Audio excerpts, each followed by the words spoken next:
The wind didn't just move across the Wyoming high plains. It hunted. It scraped the earth raw and pushed grit deep into the skin of anything unlucky enough to be caught beneath it. Mara walked through that wind with her head down and her body angled forward as if she were fighting a living enemy. She had lost track of how many days she'd been walking. Maybe 3, maybe 4. Time blurred when your feet were bleeding and the cold felt like knives. Her boots were ruined. The thin soles had split open, and she felt every sharp stone and frozen rut through them. Her left heel was rubbed raw. The blister burst and her socks stiff with dried blood. In her arms she clutched a small bundle of clothes, wrapped in a rough shawl that smelled of lye, soap, and stale tobacco. It was all she owned now, all she carried from the life she was running from. To the west, mountains rose like jagged teeth. Snow already clung to their peaks, promising a winter that would kill anyone caught without shelter. The sky above was bruised purple, heavy and low, as if pressing down on the world. There was no sun, only a dull gray light that offered nothing but the truth. She wouldn't survive another night out here. Her knee hit the ground when she stumbled again. A sharp cry rose in her throat, but she swallowed it. Crying wasted warmth. Crying wasted water. She pushed herself up, hands shaking so badly she could barely keep her bundle from slipping. You cannot stop, she told herself. If you stop, the cold takes you. Silver Creek wasn't far behind her, but the memory still stung like a fresh burn. A place where men lost their money and women lost their choices. She had rented a room in a boarding house that turned a blind eye to how a woman paid, until the new proprietor, a self-righteous woman with a Bible in one hand and a ledger in the other, decided Mara was bad for business. Respectable. The word still tasted bitter. Respectability was something Mara stopped owning at 16, and nobody ever let her forget it. Now, as the afternoon light thinned into a watery dusk, she saw it. A thin ribbon of smoke rising ahead. Faint. Almost torn away by the wind, but it was there. Hope in the shape of a gray line twisting upward. Where there was smoke, there was fire. And where there was fire, there was a roof. Mara forced her legs to move faster, stumbling toward the shape that slowly emerged from the gloom. A cabin. Rough-hewn logs weathered to iron gray. A small corral with 2 horses braced against the wind. No other cabins nearby. No neighbors. No help if she chose wrong.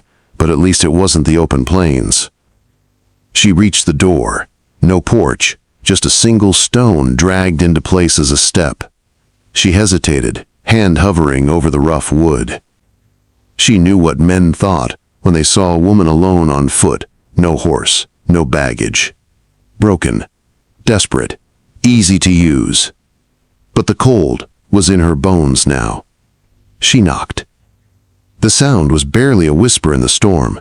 She waited, teeth chattering so hard her jaw ached. She knocked again. Harder. Please, she whispered against the door. Please. A latch clicked. The door opened slowly, pulled inward. A tall man filled the frame, blocking the orange glow of a fire behind him. He wore a heavy wool coat and a battered hat pulled low. In his right hand was a Winchester rifle, held easy but ready. He didn't speak. He just looked. His face was a map of hard miles. Maybe mid-30s. Wind and sun had carved deep lines around his eyes and mouth, a scar cut from his temple into his beard. His eyes were dark and unreadable. Mara tried to speak, but her throat was too dry. The warmth from inside hit her suddenly, making her sway.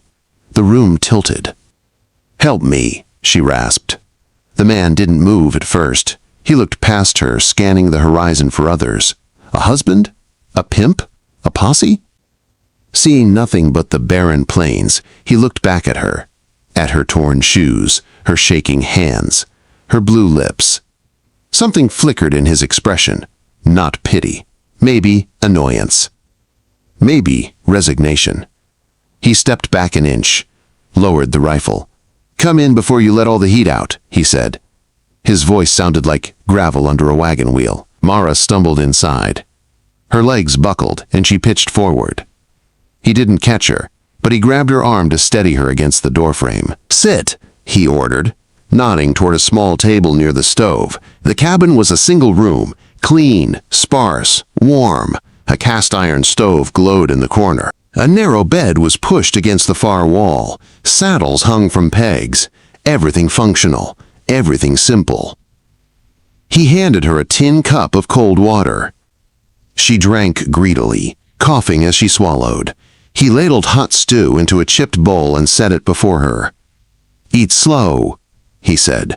She tried, but hunger made it impossible. When she finished, he finally asked, "Where'd you come from?" "Silver Creek." "That's 3 days walking." "Maybe 4? She stared at her bleeding knuckles. "I had nowhere else." He watched her, reading her like a trail sign, the bruises on her wrists, the way she flinched when he shifted his boots, the way she kept her eyes down. "You're running from something," he said. Mara didn't answer. He sighed. "Name's Eli Turner." "Mara." Eli crossed his arms. "You can sleep here tonight, but tomorrow morning you head for the stage road. I'll point you where to go." Her stomach dropped. The stage road was 2 days on foot. She wouldn't survive it. She needed to stay. She needed warmth, food, shelter. She had nothing to trade, except the one thing men always wanted. She stood, legs trembling.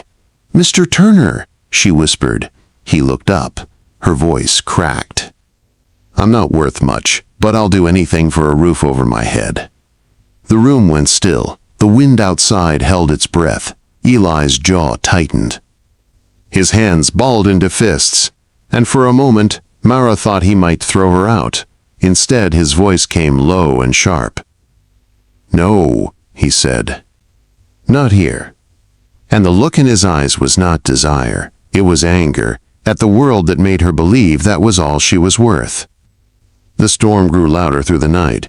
Wind pushed against the cabin walls, as if trying to rip them apart.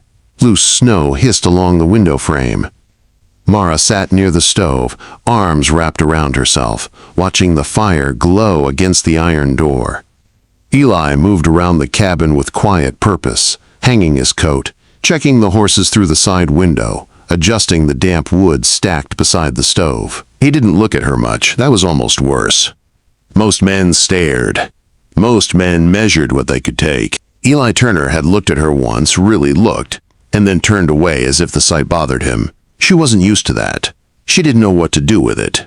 "You can take the bed," he said finally, nodding to the narrow cot against the wall. "I'll sleep in the chair." She shook her head. "I'll sleep on the floor." "Not in this cold. Take the bed." Mara hesitated, then stood slowly and touched the edge of the mattress. It was firm, clean, smelling faintly of cedar.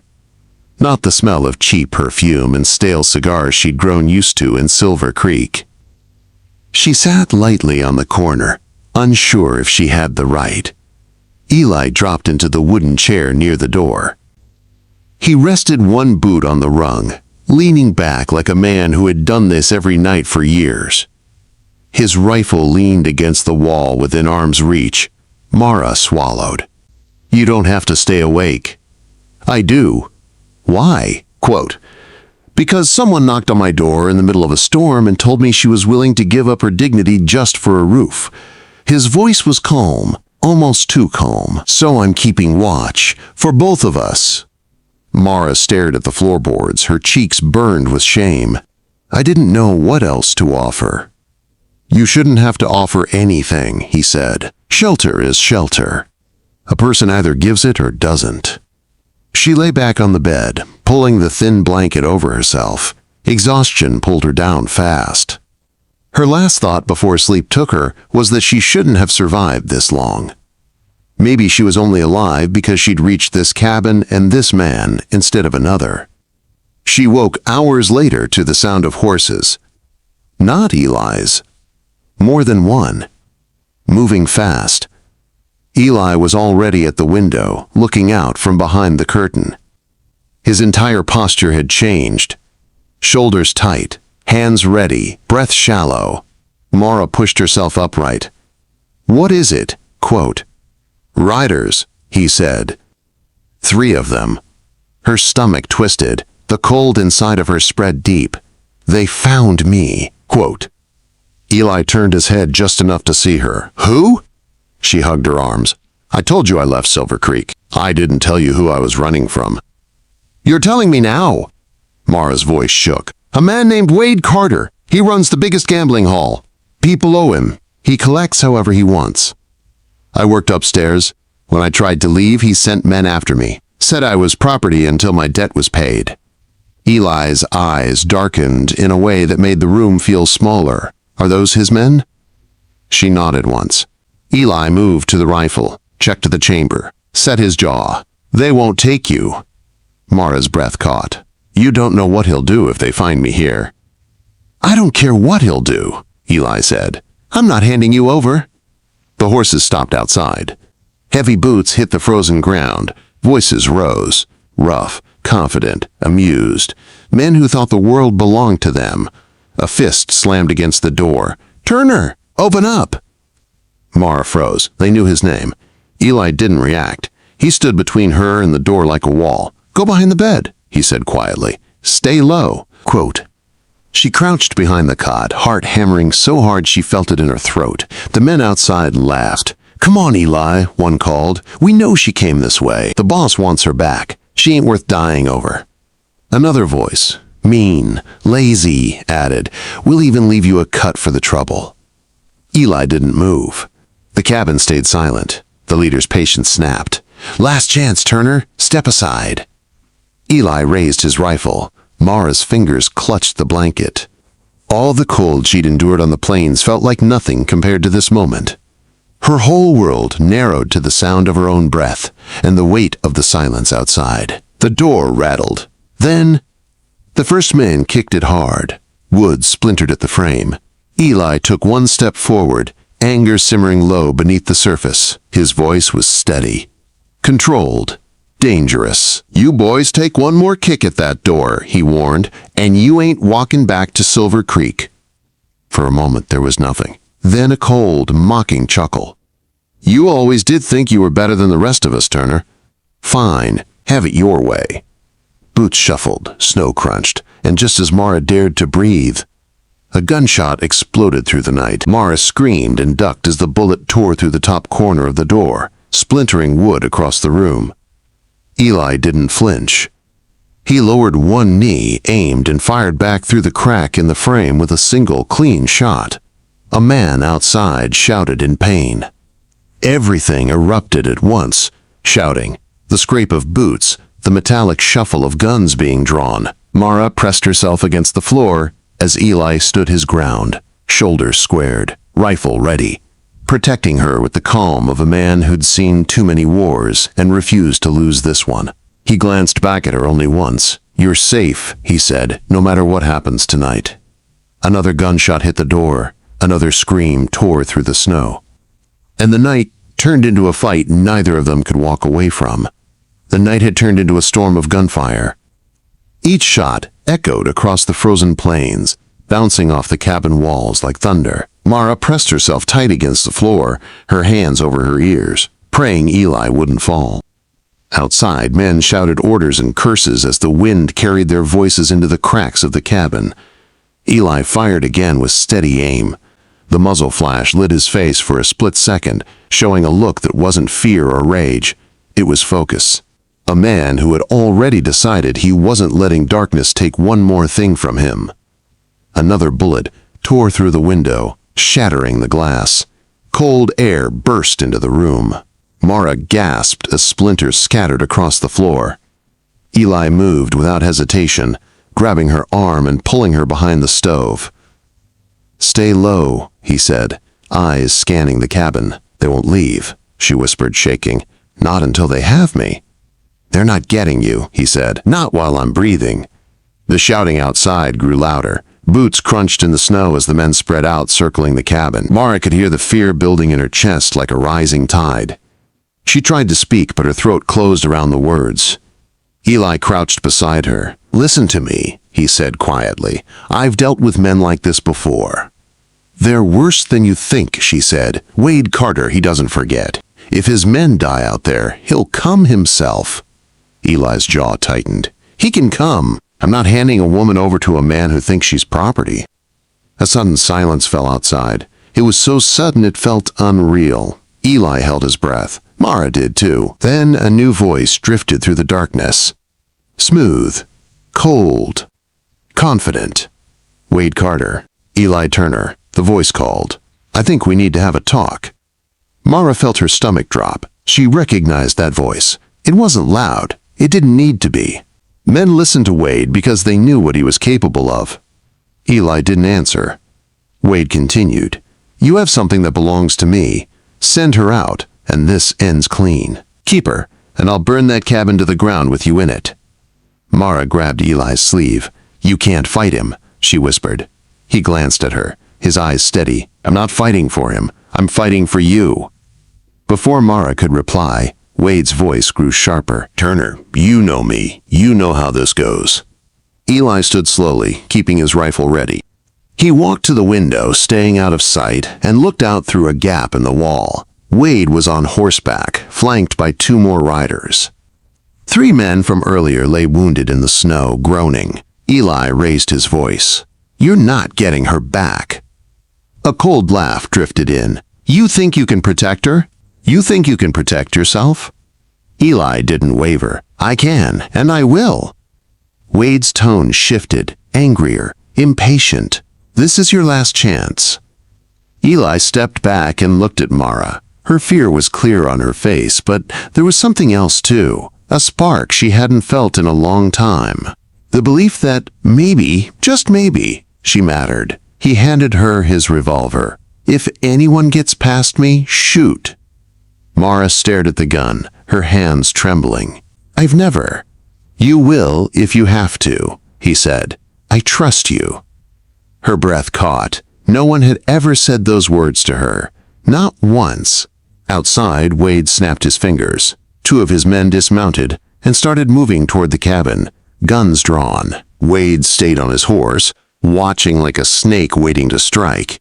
Eli took position at the broken window. The first man crept close, thinking he could surprise him. Eli fired. The man dropped. The second man ran for cover behind the corral fence. Snow kicked up around him as Eli fired, forcing him to duck. Wade yelled orders from the saddle. Mara crouched lower, gripping the revolver with both hands. Her heart thudded so loudly she thought Wade might hear it. Then, wood cracked behind the cabin. Mara spun around. A 4th man, one who had circled around earlier. He kicked in the back door with a crash, splintering it off its hinges, his gun raised, his eyes wild. Mara felt her blood freeze. She lifted the revolver, but her hands shook too badly to aim. He stepped toward her, grinning. The boss is gonna be happy. He never finished. Eli slammed into him from the side, tackling him into the wall. The gun fell from the intruder's hand as the 2 men fought, boots scraping, fists swinging. Eli drove his shoulder into the man's chest, slamming him onto the floor. The man tried to get up. Eli didn't give him the chance. He threw a hard punch that knocked the stranger cold. Breathing fast, Eli grabbed Mara's arm. We end this now. He turned toward the front door, rifle reloaded, eyes burning with purpose. Together they stepped outside into the freezing night. Wade Carter sat tall on his dark horse, snow swirling around him like smoke. His pale eyes narrowed when he saw Eli step out with Mara behind him. You're making a mistake, Turner, Wade said. No, Eli replied. You did. Without waiting another second, Wade reached for his gun. Eli fired first. Wade dropped from his horse, hitting the snow with a heavy thud. Silence fell across the plains. The remaining men hesitated, uncertain now that their leader lay motionless. Eli stared them down, rifle steady, breath sharp in the cold air. Pick him up, he commanded. Take him back to Silver Creek. Tell them this. She's not his property. She never was. None of the men argued. They lifted Wade, mounted their horses, and rode off into the night. The wind eased. The world grew quiet again. Mara stood beside Eli, shaking from more than the cold. Why? She whispered. Why would you risk your life for me? Eli looked at her with tired eyes. Because you walked through a storm believing the only thing you had to offer was yourself, and I won't let the world teach you that lie again. Her breath caught. For the first time in years, she felt something warm settle in her chest. Hope. They stood in the snow as the first soft flakes began to fall. Slow, quiet, peaceful. Mara wrapped her arms around herself. What happens now? Eli looked at the sky, then at the cabin, then at her. Now, you stay here until you're warm, until you're strong, and after that, we figure it out together. She nodded, tears burning her eyes. For the first time, she felt safe, really safe. And for the first time, Eli let himself smile. Let's go inside, he said. Storm's easing up, but you're still freezing. Mara followed him into the cabin, leaving footprints in the snow that the morning sun would freeze into silver. But tonight she wasn't running anymore. She had found a place. She had found a future, maybe even a home.